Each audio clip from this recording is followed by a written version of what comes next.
Subscribe कीजिए मेरे channel को और बेल आइकन दबाइए ताकि आप मेरा कोई भी वीडियो मिस ना करें। तो ये देखिए मैंने बनाई है मेरी favourite recipe crispy French fries. ये बिल्कुल वैसे ही बने हैं फ्रेंड्स जैसे कि किसी फास्ट फूड जॉइंट में मिलते हैं, एकदम क्रिस्पी आप देख सकते हैं। और इसमें बहुत ही बढ़िया कलर भी आया है। हेलो फ्रेंड्स, कैसे हैं आप सब लोग। आज मैं बहुत ज़्यादा एक्साइटेड हूँ क्योंकि आज मैं बनाने जा रही हूँ अपने फेवरेट फ्रेंच फ्राइज़ और मुझे इसकी बहुत ज़्यादा रिक्वेस्ट भी आई थी फ्रेंड्स, इसलिए मैं आज बना रही हूँ। और ये इतने टेस्टी बनते हैं, इतने क्रिस्पी बनते हैं और अगर आप इस रेसिपी को एज इट इज़ फॉलो करेंगे ना तो आप लोग याद करेंगे मुझे। तो चलिए देखते बनाते हैं क्रिस्पी से फ्रेंच फ्राइज़।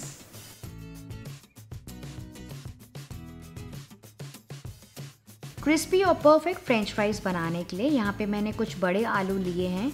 इन आलूओं में बेसिकली स्टार्च कम होना चाहिए, उसी वजह से हमारे फ्रेंच फ्राइज़ ना बिल्कुल करारे बनेंगे। आप चाहें तो नए या पुराने आलू कोई भी जो अवेलेबल हो यूज़ कर सकते हैं, लेकिन मोस्ट इम्पॉर्टेंट है कि हम उसमें से स्टार्च कैसे निकालते हैं।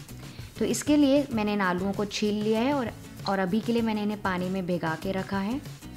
अब हमें इन्हें परफेक्ट शेप देना है, तो इसके लिए हम एक आलू लेंगे। इसका ऊपर का हिस्सा मैं इसे निकाल रही हूँ और फिर इसी तरह से मैं इसका नीचे का भी थोड़ा सा हिस्सा ऐसे काट दूँगी ताकि हमको अच्छा सा इवन शेप मिल जाए दोनों तरफ से। ये देखिए इस तरह से।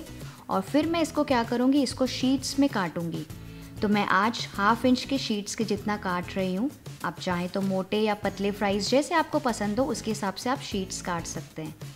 तो इस तरह से सारे आलूओं की शीट्स बना लीजिए। ये देखिए मैंने जैसे बनाई है, ये 1/2 इंच के लगभग होगा। उसके बाद हम क्या करेंगे, इनके लंबे लंबे पीसेस काट लेंगे। तो मैंने लंबाई में इस तरह से ऐसे लंबे लंबे काट रही हूँ। ध्यान रखिए आपका चाकू का धार भी अच्छा होना चाहिए इस समय, वरना आपके फ्राइज़ का शेप अच्छा नहीं आएगा। तो मैं इसे लंबाई में काट रही हूँ जैसे फ्रेंच फ्राइज़ का शेप होता है। तो इसी तरह से सारे आलूओं को काट लेंगे।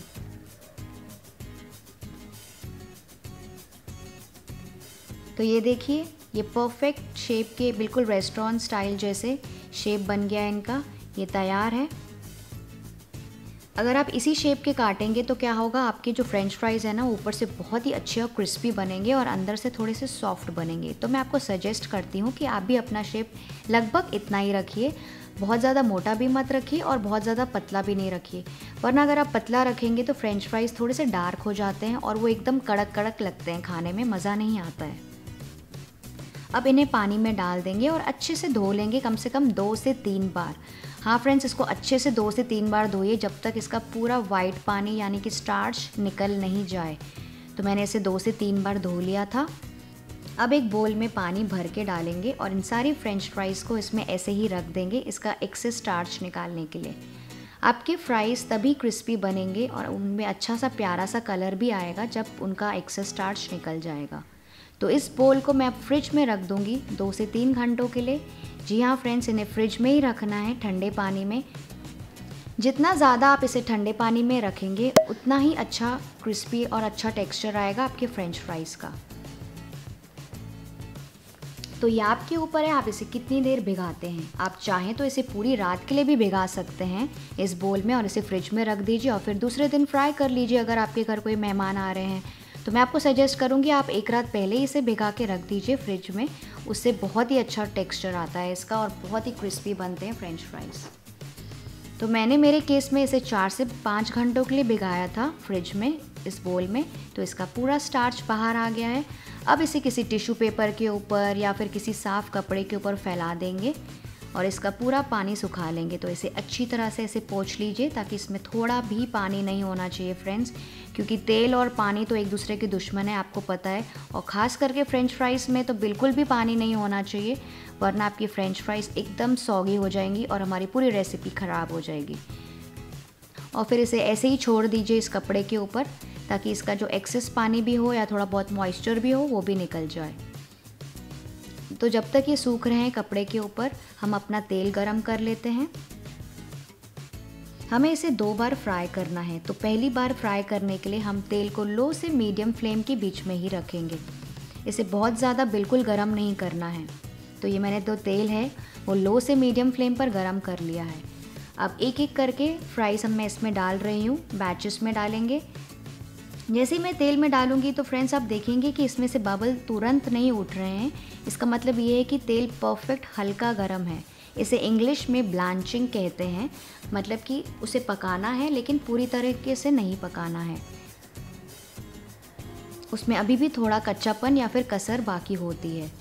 तो इन फ्राइज़ को ऐसे ही लो से मीडियम फ्लेम पर पकने देंगे पूरे 4 मिनट के लिए। जी हाँ फ्रेंड्स, इन्हें हमें पूरे 4 मिनट के लिए इसी कंसिस्टेंसी पे पकाना है। आप चाहें तो अपने घड़ी में टाइमर भी लगा सकते हैं, क्योंकि बहुत बार लोग कंफ्यूज हो जाते हैं कि कितनी देर के लिए हमें पहली बार पकाना है। तो मैं आपको फिक्स टाइम दे देती हूँ, इसे 4 मिनट के लिए ही पकाना है, ना ज़्यादा ना कम। तो आपकी रेसिपी एकदम ना परफेक्ट बनेगी मेरी तरह। तो 4 मिनट हो गए हैं, मैंने घड़ी पर टाइम चेक कर लिया है।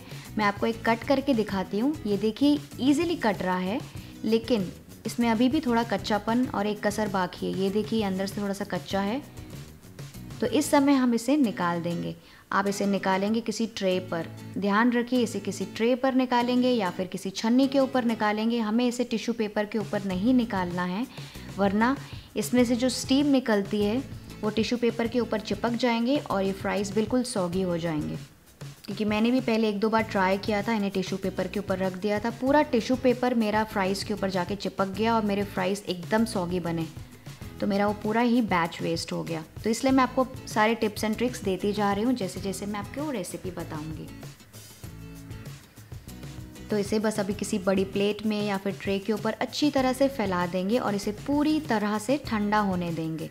जी हाँ, इसे पूरी तरह से ठंडा होने देंगे दोबारा फ्राई करने से पहले। तो अगर आपको चाहिए, अगर आपको बहुत जल्दी है फ्रेंच फ्राइज़ खाने की, तो आप इसे रूम टेम्परेचर पे आने दीजिए और उसके बाद फिर से फ्राई कर दीजिए। पर मैं आपको सजेस्ट करूँगी कि आप इस स्टेज पर इसे किसी एयर टाइट डब्बे में या फिर किसी जिप लॉक बैग में डाल सकते हैं और फिर से डीप फ्रीज़ कर सकते हैं। और अगर आपको आपके French fries extra super crispy चाहिए तो इस समय आप इसके ऊपर 2 टीस्पून कॉर्नफ्लावर या फिर इसे कॉर्नस्टार्च भी कहते हैं, या फिर आप एरारूट का पाउडर भी यूज़ कर सकते हैं अगर आप उपवास के लिए बना रहे हैं। तो बस इसके ऊपर हल्का सा छिड़क लीजिए, वो अपने आप ही इसके ऊपर चिपक जाएगा और उसके बाद इसे किसी जिप लॉक बैग में डाल के फ्रीज़र में रख दीजिए। और फिर जब आपका मन चाहा आप अपने बच्चों के लिए फ्रेंच फ्राइज़ बना सकते हैं।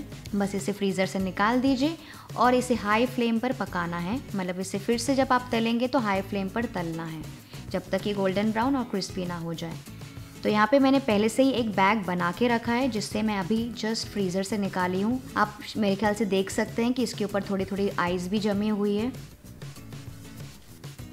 मैं इसे हमेशा ना ज़्यादा क्वांटिटी में बना के रख लेती हूँ क्योंकि बच्चों को बहुत ज़्यादा पसंद है, और बच्चों को क्या, मुझे खुद को बहुत ज़्यादा पसंद है। भले मैं कोई और फ्राइड चीज़ खाऊँ ना खाऊँ, फ्रेंच फ्राइज़ तो मैं प्लेट भर के खा लेती हूँ, इसलिए मैंने बहुत सारा बैच बना लिया है। तो बस अब सेकंड फ्राइंग के लिए भी मैंने तेल को गरम कर लिया है हाई फ्लेम पर। आप चाहें तो इसे मीडियम से थोड़ा ज़्यादा रख सकते हैं, लेकिन मीडियम से कम फ्लेम नहीं करना है।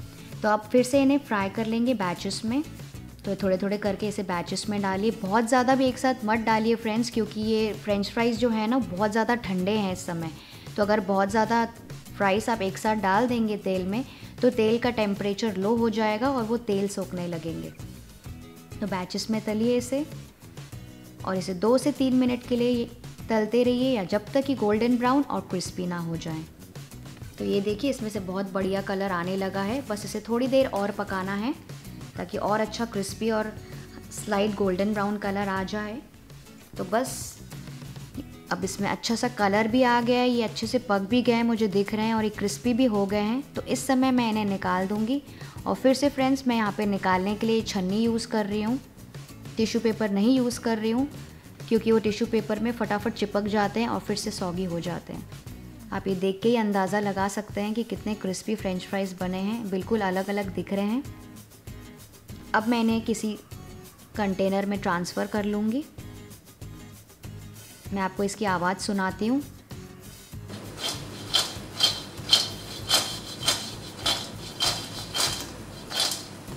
तो इस समय मैं इनके ऊपर छिड़कूंगी थोड़ा सा नमक और फिर से इसे टॉस कर देंगे। लग रहे हैं ना बिल्कुल मार्केट जैसे, या फिर रेस्टोरेंट जैसे, या फिर मैकडॉनल्ड स्टाइल जैसे। आप चाहें तो इसके ऊपर थोड़ा सा लाल मिर्ची का पाउडर या फिर चाट मसाला भी डाल के इंजॉय कर सकते हैं। ये बहुत ही क्रिस्पी बने हैं मज़ा आ गया आज फ्रेंच फ्राइज़ बना के, मेरी पूरी मेहनत वसूल हो गई। तो फ्रेंड्स, अगर आपको आज का वीडियो रियली हेल्पफुल लगा तो इस वीडियो को लाइक कीजिए और हाँ, प्लीज़ मेरे चैनल को भी सब्सक्राइब कर दीजिएगा, ये बिल्कुल फ्री है। मैं जल्दी मिलूँगी आपसे एक और रेसिपी के साथ। Bye bye.